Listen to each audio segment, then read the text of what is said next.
नवरात्रि का पहला दिन मां दुर्गा के शैलपुत्री स्वरूप को समर्पित है। पर्वतराज हिमालय के घर पुत्री रूप में उत्पन्न होने के कारण इनका नाम शैलपुत्री पड़ा। नवरात्रि का त्योहार 9 दिनों तक चलता है।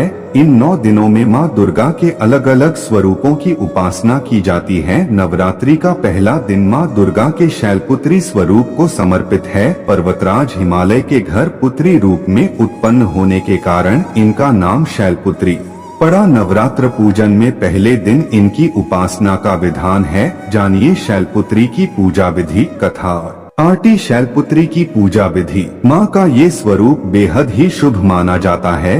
इनके एक हाथ में त्रिशूल और दूसरे हाथ में कमल है और ये देवी वृषभ पर विराजमान हैं, जो संपूर्ण हिमालय पर राज करती हैं। नवरात्रि के पहले दिन मां शैलपुत्री की पूजा करने के लिए इनकी तस्वीर रखें और उसके नीचे लकड़ी की चौकी पर लाल वस्त्र बिछाएं। इसके ऊपर केसर से श लिखें और मनोकामना पूर्ति गुटिका रखें। इसके बाद हाथ में लाल फूल लेकर शैलपुत्री देवी का ध्यान करें और इस मंत्र का जाप करें। उएहरी क्लीं चामुंडाय विच्चे ओम शैलपुत्री देव्यै नम मंत्र के साथ ही हाथ में लिए गए फूल मनोकामना गुटिका एवं मां की तस्वीर के ऊपर छोड़ दें। इसके बाद माता को भोग लगाएं तथा उनके मंत्रों का जाप करें। यह जप कम से कम 108 बार होना चाहिए। मां शैलपुत्री का प्रसाद। मां शैलपुत्री के चरणों में गाय का घी अर्पित करने से भक्तों को आरोग्य का आशीर्वाद मिलता है, जिससे व्यक्ति का मन एवं शरीर दोनों ही निरोगी रहता है। एक बार प्रजापति दक्ष ने एक बहुत बड़ा यज्ञ किया। इसमें उन्होंने सारे देवताओं को अपना अपना यज्ञ भाग प्राप्त करने के लिए निमंत्रित किया,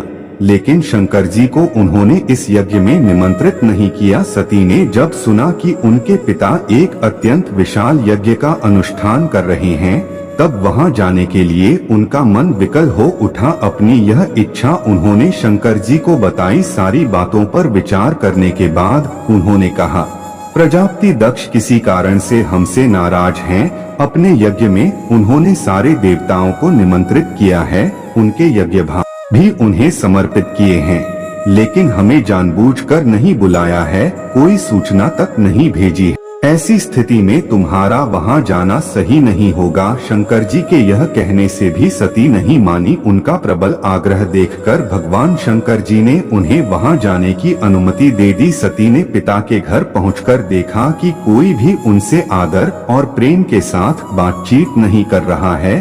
केवल उनकी माता ने स्नेह से उन्हें गले लगाया। बहनों की बातों में व्यंग्य और उपहास के भाव भरे हुए थे। परिजनों के इस व्यवहार से उनके मन को बहुत दुख पहुंचा। यह सब देखकर सती का हृदय क्षोभ, ग्लानि और क्रोध से संतप्त हो उठा। उन्होंने सोचा भगवान शंकर जी की बात न मान, यहाँ आकर मैंने बहुत बड़ी गलती की है। वे अपने पति भगवान शंकर के इस अपमान को सह न सकी। उन्होंने अपने उस रूप को तत्क्षण वही योगाग्नि द्वारा जलाकर भस्म कर दिया। वज्रपात के समान इस दारुण दुखद घटना को सुनकर शंकर जी ने क्रुद्ध हो अपने गणों को भेजकर दक्ष के उस यज्ञ का पूर्णतः विध्वंस करा दिया। सती ने योगाग्नि द्वारा अपने शरीर को भस्म कर अगले जन्म में शैलराज हिमालय की पुत्री के रूप में जन्म लिया। इस बार वे शैलपुत्री नाम से विख्यात हुई।